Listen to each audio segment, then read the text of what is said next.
Welcome to the Cryptonomatron, and today I'm doing a review on Invox Finance. Now, what is Invox Finance? Well, it's an invoice lending platform. Now, don't let the lending part of it put you off. It's not like BitConnect or EthConnect or LendConnect or any of these other nonsense scams that are going around at the moment. This is a proper invoice lending platform. Now, if you think about a small business, they invoice their customers and they might not get payment for, let's say, 45 to even 90 to even 120 days in some cases. Very long time from when they actually do the job and get paid for it. And this means that they can maybe struggle for finance and capital during that period, during the interim period. So what this platform intends to do is provide these businesses with a way to get money based on the invoice amounts. So we'll take a look at how they're going to do that on the blockchain in a short while. But all I can say is they have some very good ideas. The white paper is one of the probably best presented white papers that I've come across. It's very easy to read. It contains a lot of information. It's beautifully presented. So when this came across my desk this morning, I got very excited about it indeed. So let's start off by taking a look at the competition.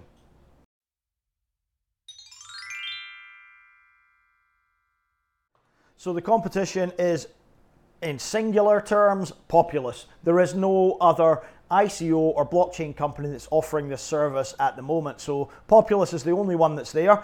And if you are familiar with Populous, you'll know just how successful it's been since it went to ICO last year. They call it invoice discounting, but it's the same thing. Again, invoice financing for sellers of invoices, and buyers can invest in invoicing as well. So it's a very similar concept. Sellers can expand the business by expediting the cash flow, which is the whole point, and invoice buyers can earn a passive income from actually purchasing into the invoices. So it's a peer-to-peer invoice platform, Populous, built on the blockchain, and let's look at the differences between the two platforms. So the differences between Populous and Invox: the Populous platform doesn't allow buyers, it doesn't involve the buyers in the service. So the Invox platform is actually going to connect the sellers, invoices, and buyers on the same platform. So it's going to be much more involving, and the buyers will also be rewarded with the Invox tokens as well. Another difference between the two is invoices uploaded onto the Populous platform are paper-based invoices, making them static, whereas the Invox Finance platform will incorporate dynamic invoice smart contracts, allowing the contracts or the invoices to be in a completely digital format, and looking forward to actually eliminating any paper-based invoices. And obviously, we can see the advantages that would have. Another difference: the Populous platform requires investors to bid against each other at a sort of auction for financing the invoices, whereas the Invox platform will provide everybody with equal access. So there'll be a large pool of sellers based on what the investors' risk preferences are, and then this will basically eliminate the need for investors to undercut each other in an auction environment. So you won't be scrambling or bidding against each other. You'll all have a fair and equal chance to get involved. Now, the other difference is Populous requires investors to join together in a group, so essentially they're forming a pool if they're unable to fund larger invoices, whereas the Invox platform divides the loan into a number of fragments, thus allowing smaller investors to invest as well. There is one final difference here.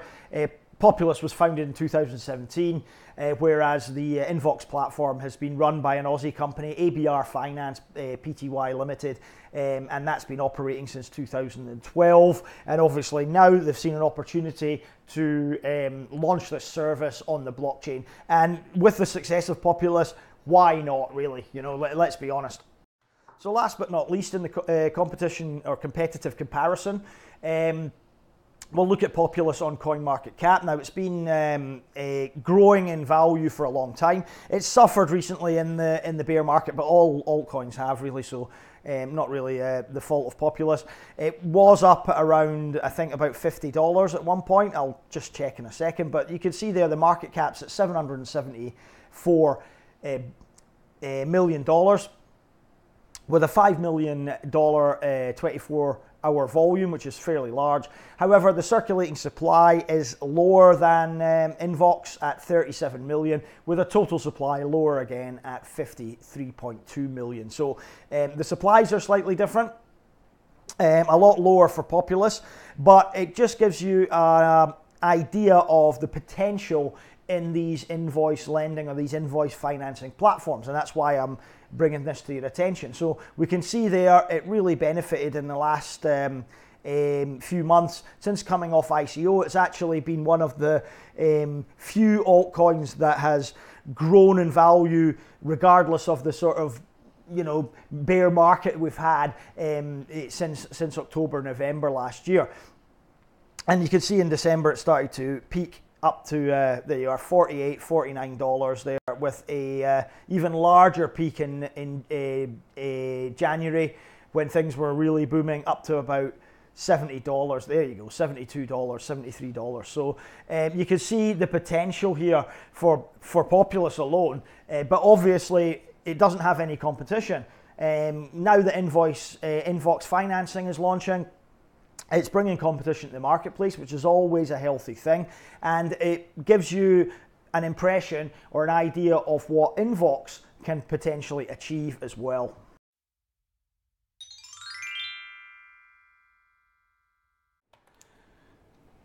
So invoice financing is important because for companies especially, they can run out of cash flow if the invoice isn't paid promptly. Now, the other side of the coin is if they demand the invoice too quick, then buyers are perhaps not going to use their services or buy their products because they have to pay quickly. And normally in business, the invoicing is between 30 to 90 days. In some cases, as little as 7 days, and in other cases as long as 120 days and even longer.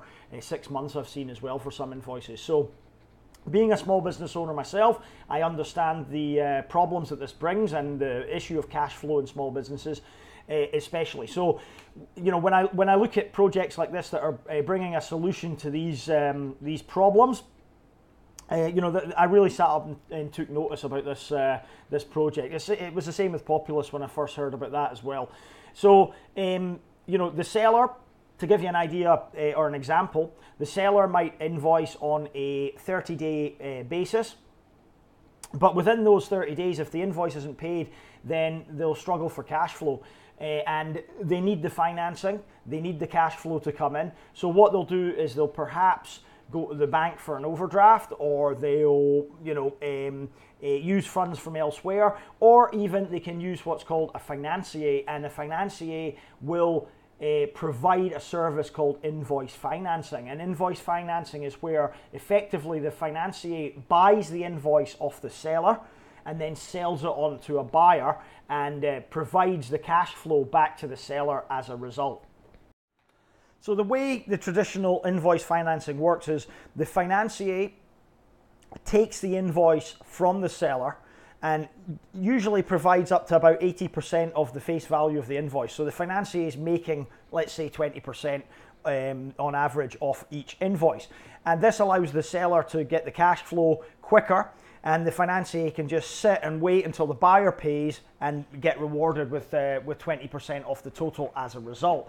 Now, this normally depends on a number of factors. Obviously, the assessed credit rating of the seller, the strength of the financial position of the buyer as well. You've got to take into account their current position at the moment whenever the invoice has been issued, the industry sector that the buyer and seller are involved in, and what type of documentation is available to confirm delivery of the product. So, a postal receipt, signed invoice, some proof of work really that's been signed by the buyer saying that the work's been done, contract's been completed, or the goods have been received. So that's really what needs to be taken into account. So you can see this can be quite a lucrative business for a financier, but also quite useful to the seller. So as a result, the current model, it has its problems, as you can imagine, right?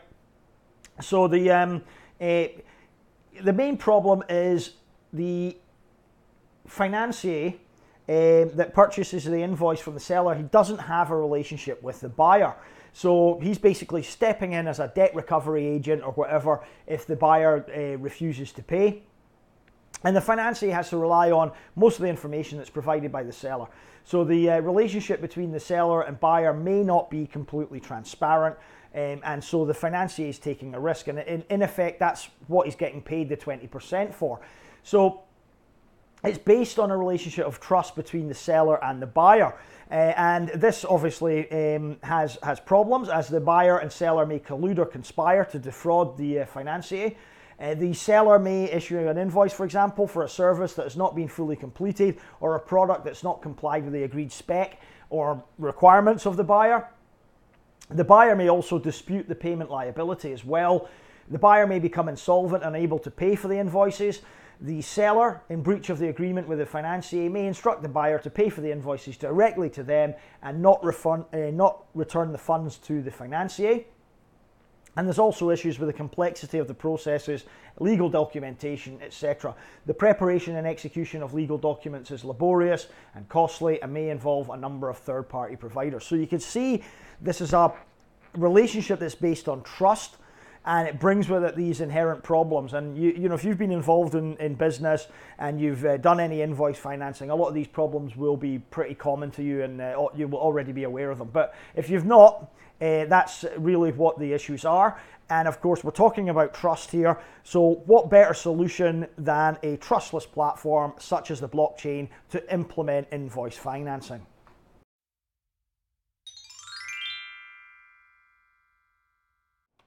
So their aims are pretty simple. They're going to disrupt and revolutionize traditional invoice financing market. And this is truly a disruptive ICO. This really will change the way invoice financing is done from the traditional model that we've already discussed. And by putting it on the blockchain, you're getting a more trustless platform. You're getting a decentralized platform that's more secure and more private. And it will also allow all the parties to connect, the sellers, buyers, and investors and other service providers. You'll also get direct access to investors. So you know, sellers can go on and access individual investors to take invoices off them. So it's like a peer-to-peer lending environment as well. There'll be lower rates for the sellers. So, you know, we've discussed traditional financing is about 20% to the financier. The rates will be a lot lower for sellers.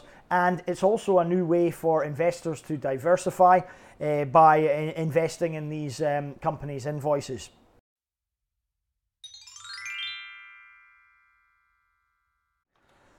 So the market is in the trillions, as you can imagine. Now, normally when you are doing business with another company, what you do is you get asked to provide a quote. You provide the quote as a seller. The buyer then sends you a purchase order. You then supply the agreed goods. The work order is signed off and completed, or there's a proof of delivery if you're selling products. And then the invoice is sent by the seller to the buyer. So that's, in a nutshell, that's how the business is conducted in the world, and it's the same throughout the world. Everybody does the same thing pretty much.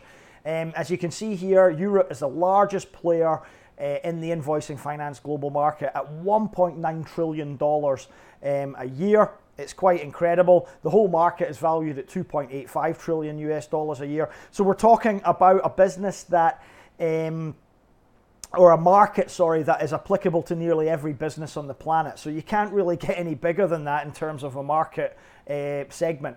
And as you can see, some countries are receding in invoice financing: China, Taiwan, Turkey, and Japan, for example, in this chart. And the rest of the countries are actually growing, especially in Brazil, where invoice financing has grown by 50% year on year. So it's quite a phenomenal industry. Europe being the biggest player in the market, and this isn't going to go away overnight. This is something that is here to stay. As I said, all businesses use the same invoicing system, the same purchasing system, more or less. It's all pretty much standardized or harmonized, if you like, simply because it helps with compliance to international standards such as ISO 9001 and so on and so forth. So everybody's using it, and invoice financing is always going to be in demand.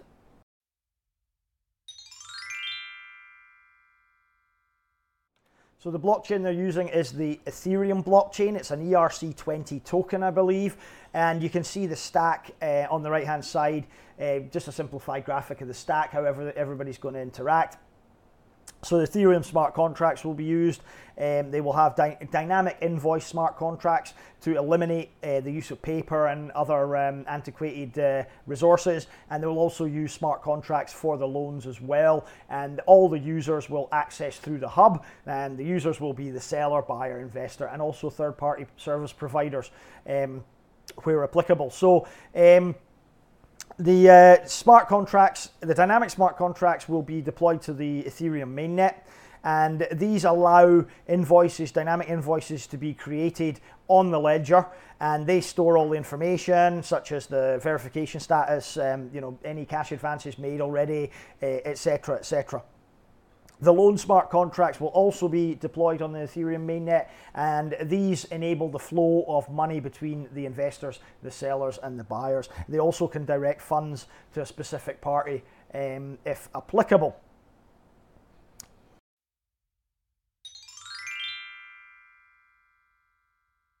So aside from all the usual advantages that the blockchain brings you in terms of transparency and immutability and security being distributed, etc., you will also have, for this particular business, more advantages as well.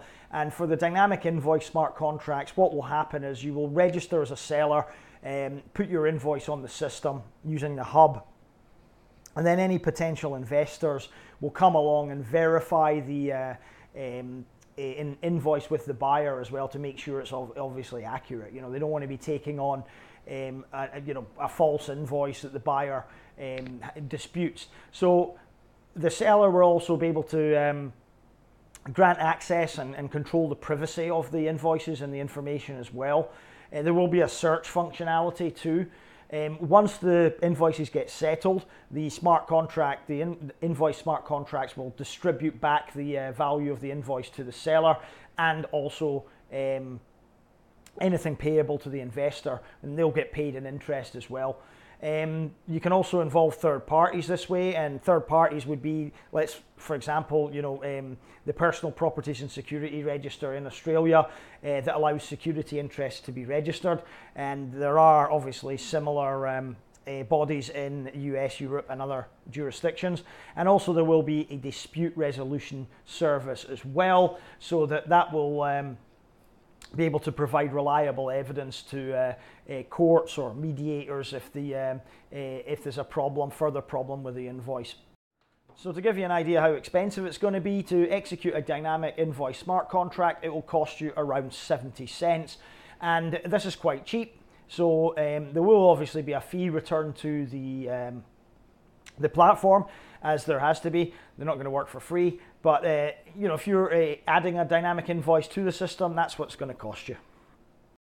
So the advantages over using this dynamic invoicing smart contract: your records are secure, it's going to be easy to use and automated as well, so you're not going to have to fiddle around too much.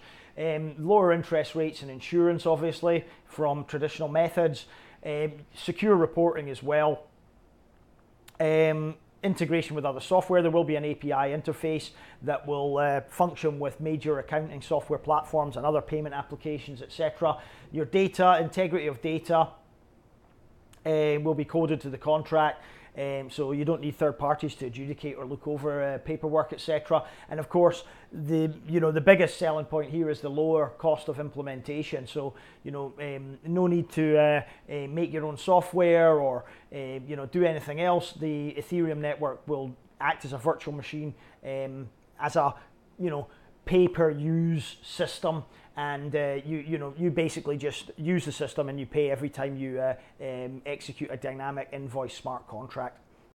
So there are also another type of smart contract called the loan smart contract, and this basically will allow the loans to be fragmented to many different investors, so that you don't just need one big investor to cover a major contract. You can actually disperse it to many smaller investors, and also it provides a sort of escrow that to ensure that the money is received and then goes to be distributed correctly. And the benefits of this are obviously the security that it provides, the way that it can fragment the invoice over and above a complicated process or a database process or even a paper process. It would be very, very difficult to achieve this. And the seamless flow of funds between parties is another advantage as well. So all the funds in the smart contract are seamless, it's reliable, fast, transparent, and it also will integrate with accounting software as well. So the platform is going to provide an API interface so that all the common accounting software can communicate with it. So as we discussed, the hub is going to be the user access interface, and it's going to process all the transactions through the smart contracts. And for your user access, you're going to have to do know your customer verification, obviously KYC. It will be a desktop and mobile user interface, so you'll be able to create your own profile, manage your profile, etc. There'll be a rewards program, which sounds interesting. It will generate reports for you as well, which obviously you'll need for your businesses, and it will also provide the third-party access through APIs as we discussed, so it will communicate with accounting software, etc. It will also have a risk management section, so it will process your application, verify your ID, collect external data, and then perform risk analysis and assessment as well. It will continue to monitor the risk, and it will have a report generation function as well. With the loan management, it will obviously interact with the loan smart contracts. It will match your risk profile. So, if you're relatively low risk, there'll probably be a lot more investors willing to deal with you. If you're quite high risk, less investors, but it will match you up with those ones that are willing to take on your loan.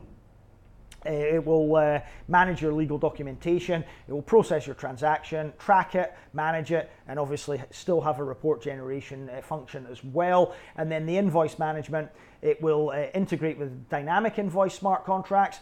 It will perform advanced account processing and management, the invoice settlement, obviously, and then any debt collection and enforcement management on top that's required will be handled by the invoice management section, and also it will have a report generation function. So that's the hub in a nutshell.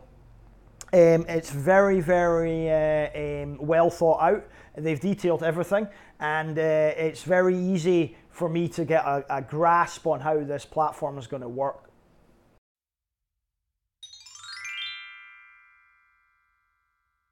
So the utility of the token is pretty simple. It will provide access to the finance platform for sellers. So sellers will have to pay an annual fee to gain access to the platform, and it's three-tiered, I believe. We'll take a look at that in a second.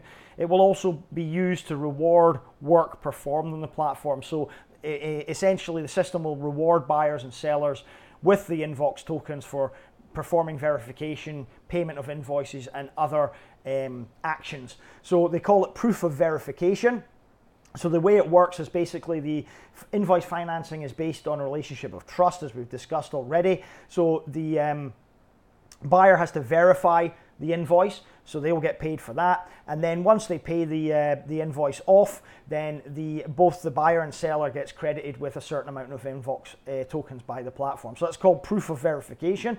That's how it works. And it also will allow almost like a meritocracy, in that the more tokens the buyer's been rewarded with, the more trust that they get, and therefore the greater level of confidence that that'll put to investors. So you can see the way it works. So if buyers are quite prompt in their payment of the invoices and there's no issues, then their reputation grows as well, and the trust in their ability to pay grows. So that's the way it sort of works. Quite a clever reputation system, I think, that this is associated with. As usual, you will be able to buy and sell the Invox tokens on external exchanges. There is absolutely no information yet on what exchanges it's going to be on or when, so there's no point in asking, guys. As usual, it will appear on exchanges sometime after the ICO. I would expect, because it's an ERC20 standard token, it will be on your usual decentralized DEX exchanges before it goes on some of the major centralized ones like Binance. So access to the platform is 3-tier, and if you're a seller, you can pay 500 Aussie dollars worth of Invox tokens to get up to 100,000 Aussie dollars in funding. That's an entry tier member partner. The mid tier will cost you 2,500 Aussie dollars per year of Invox tokens, and that will allow you up to $1 million in funding.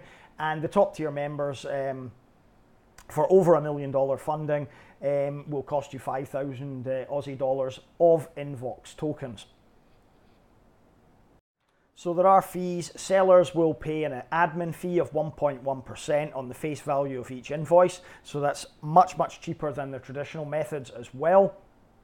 Investors will also pay a 1.1% of each advance amount. So the buyers will not have to pay anything. Nor will any third parties that contribute anything useful to the finance platform itself.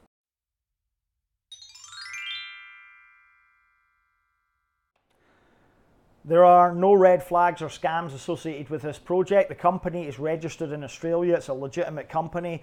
Their partners are legitimate. All the team members check out. They've been part of previous projects, some of them, especially the advisors. Everything on this project checks out so far. If you know anything different, however, if I haven't covered anything or have missed something, please post in the comments below.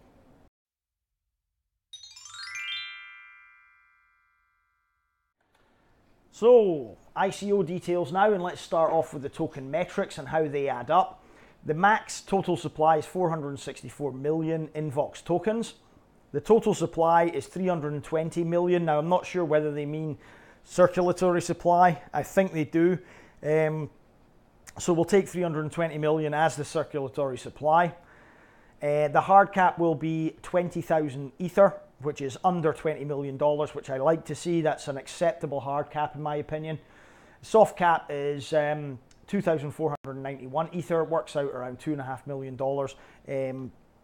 And I think they're requesting a reasonable amount of money here for what they want to do. I can't see that they'll fail to meet their soft cap. I think they'll reach it quite easily. The token sale price will be around 8.5 cents, and the sale price at crowd sale will be 1 Ethereum for 10,000 Invox tokens, excluding bonuses. So there is a bonus regime.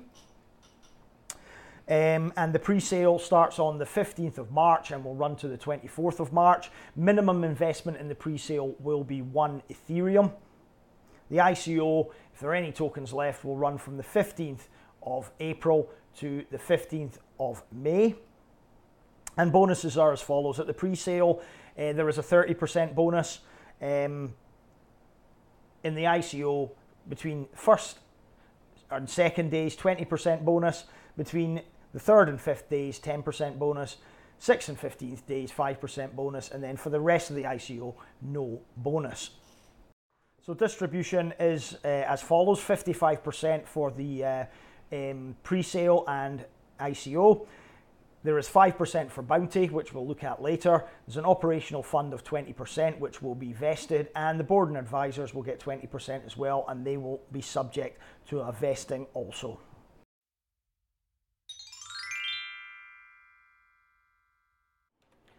So they are running a bounty campaign, and as usual, there are several different campaigns running in tandem. 2% of the total supply of tokens is allocated to this campaign, which is a very, very generous 500,000 US dollar value in Invox tokens. So as we can see here, campaign 1 is for YouTube, blog posts, articles, and bounty. That's 30%. Campaign 2 is a Twitter bounty at 15%. Campaign 3, a Facebook bounty at 15%. Campaign 4, Reddit bounty at 15%. Campaign 5, Telegram bounty, 10%. Campaign 6, Bitcointalk signature bounty, 10%. Campaign 7, translation bounty at 5%. So there are general rules that you need to follow as usual. And as well, you will need to follow the individual rules for each campaign. There's a spreadsheet to check your status. There's a form you need to fill in to apply, and then other rules that you need to comply with. And obviously, you'll get rewarded with the stakes depending on how good your quality of your content is. For full disclosure, I will be submitting this to the bounty campaign and hoping to get some tokens as a result. So, that's it. Very simple, very well presented, and I'll link to it below in the description as usual if you're interested to take part.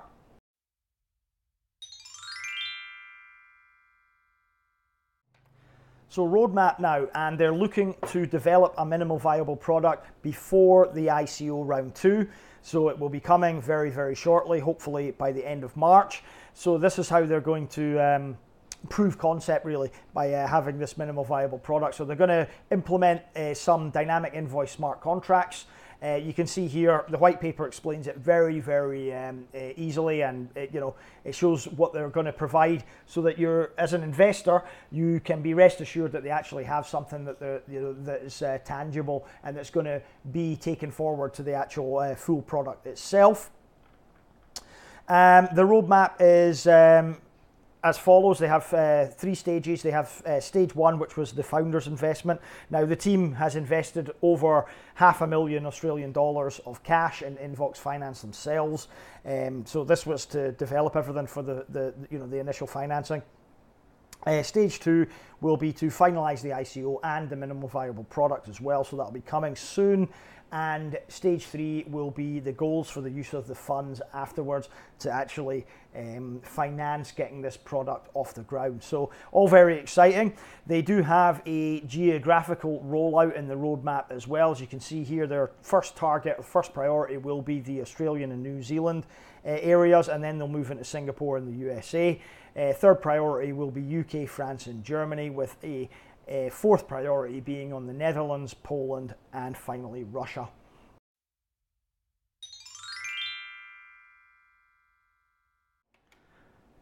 Now we'll have a look at the team, and the Mezvinsky, I think it's pronounced, family seem to be behind this ICO. There are quite a few family members on the team and the advisory body as well. Alex is the co-founder along with Adam and Daniel Tang. And they've been involved with a company called ABR Finance before, and they're basically financiers. So they have been providing the invoice financing for companies for a long time, since I think 2012. So importantly, we recognize that they have experience in this particular field. So that's a very good start. They have a Solidity developer contracted there, we can see, and a software engineer, as well as a business development manager, or BDM. So quite a small but compact team. The advisory body, they have a strategic advisor, investment advisor, and then they have these guys who may be familiar to you investors. They were involved with Kanya Coin, so they've already launched and run their own ICO. So they've obviously had the experience of going through this process before, and their ICO was very successful. I did a review on it as well some time ago. I had a couple of concerns about the project, but they've successfully launched, which is good to see, and congratulations to everybody that successfully invested in that one. It looks like an interesting project, and they're moving forward with their rollout of their functional platform now, I believe. So interesting. But those guys were involved in Kanya Coin, as I say. So they have quite good experience already. They've been there and done that. So overall, knowing that they've already launched Kanya Coin, and knowing that there was an existing business and revenue coming in from ABR financing already to complement what they're trying to do here, I think this team can be quite successful in launching this project.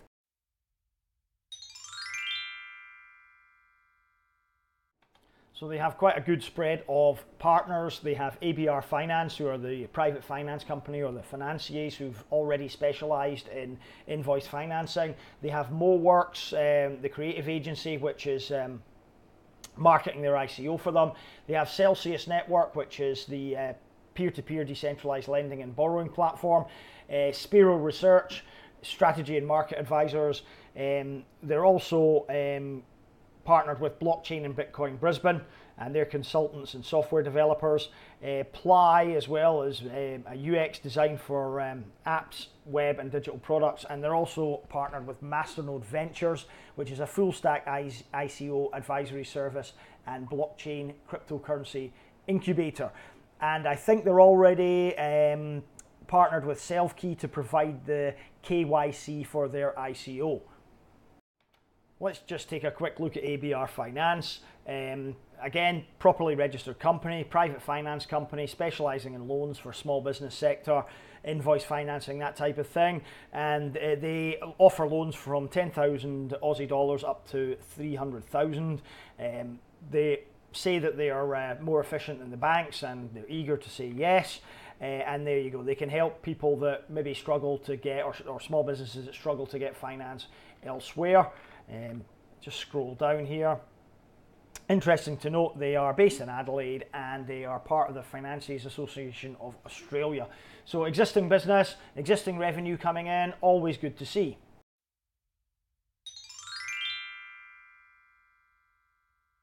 So community support for this project is not as good as it should be. The bounty campaign was only launched a couple of days ago, however, so this is still yet to gain a little bit of traction in the community and get the support behind it that it needs. Will it do it?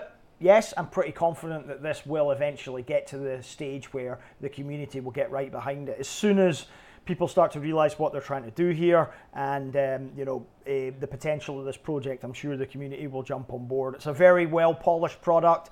It looks exciting. It's something that the community, I would say, if the community doesn't get behind it, then they're going to miss out, and they don't want to miss out on this one.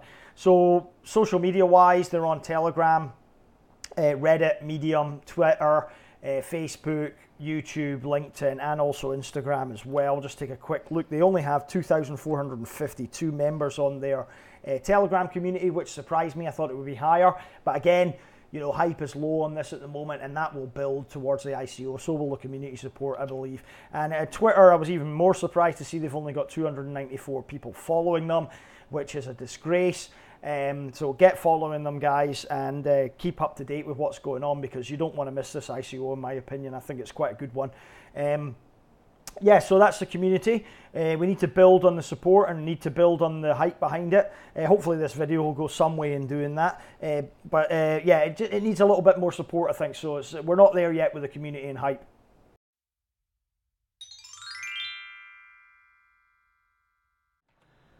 So it's verdict time again, and let's first off look at the positives I see in this ICO. Now, the first one is obviously going to be the low token price at 8.5 cents. This presents itself as quite a bargain, and indeed it gives it room to grow as well. So any potential investor will immediately see it's in my sweet spot as well, between 1 and 10 cents of token price. So yeah, it's definitely a positive for me.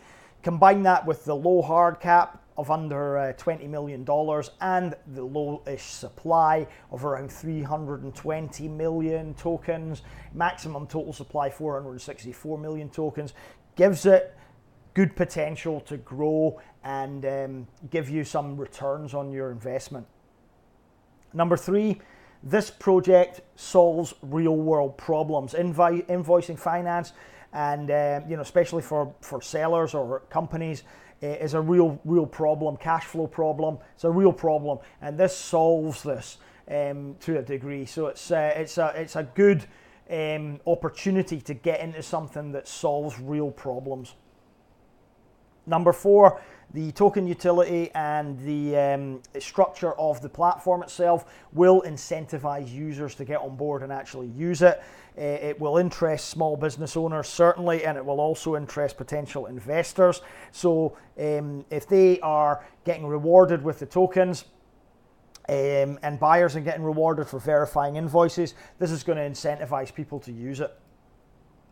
Number 5, testnet data is available. They've used the Ropsten test network to test their code and everything already, and MVP is coming. Not available, unfortunately, at the moment, but testnet data is available, so we can see there is some meat on the bones here. Number 6, this is a suitable and proper use of the blockchain. It's not a pie in the sky idea. It's not an idiotic idea. It's a very real, achievable, and clever way of using the blockchain technology. Number 7, it has the competitive advantage over the first mover that was Populous. First movers in spaces tend to do quite well until better competition arrives, and then they've got problems. And as such, they've only one competitor, Invox, and they have the advantage over them. Number 8, this is quite important. The team already has experience of invoice financing, small business financing. They already have entrepreneurial experience as well, which I look for. They have experience in the field that they're wanting to apply the blockchain to, but importantly as well, the advisors have experience in their fields, and one of the biggest fields is launching an ICO, and they've got the Kenya team on board, so they've already launched a successful ICO. So they've got the experience from all angles, I believe, to make this project a success. Number 9, the presentation and material is par excellence. It's very, very good indeed. I mean, there isn't another project that I've come across that has the information in the white paper that's so easily delivered to any potential investor. Very, very well done, well presented, excellent. Number 10, and what I like about this project, it's not being too ambitious. They're not biting off more than they can chew.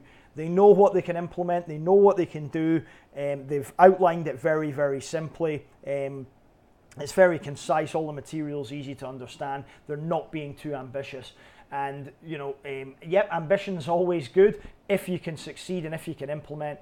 But by not being overly ambitious, they've got a better chance of implementing this. And I think this can be implemented quite easily by the guys behind it. And it's not a project that's pie in the sky. So as usual, there are a few negatives. Not too many with this project, but there are a few, and let's discuss them. Number 1 is the minimum viable product is not ready yet, and that's unfortunate. However, we can see they've demonstrated their code on the test net as well. So there's meat on the bones, as I've said. Just unfortunate the MVP isn't ready, and counts a little bit against them. Number 2, if I had to nitpick, I would say the team is too localized. They're all based in Australia. It's a bit localized for my liking. I like to see teams that are more diverse. But again, I'm nitpicking on that one, I think. Number 3, there is no smart contract for the crowd sale yet. They've stipulated that they're going to put it on GitHub and release it when it's available. So let's hope that they do that before the ICO takes place. And number 4, which I mentioned in the community section, can be changed. We're early days yet. They have low community support and hype for a project of this nature. I think that hype is a big driving factor behind ICOs at the moment. We've seen ridiculous projects that have just launched recently on CoinMarketCap. Platforms, for example, with absolutely no backup to their claims whatsoever, achieve gains based purely on hype alone. So hype's very, very important to drive a project to success. So will Invoice Finance get the hype? I'm sure they will. It's early days, as I've said. Community support will be behind them, I believe. There's already been a lot of support for similar projects like Populous, and also for the projects that some of the team and advisors have been involved in before, like Kenya Coin. So yeah, there's no question that is an easy to resolve negative. But as it stands at time of doing this review, it is a negative.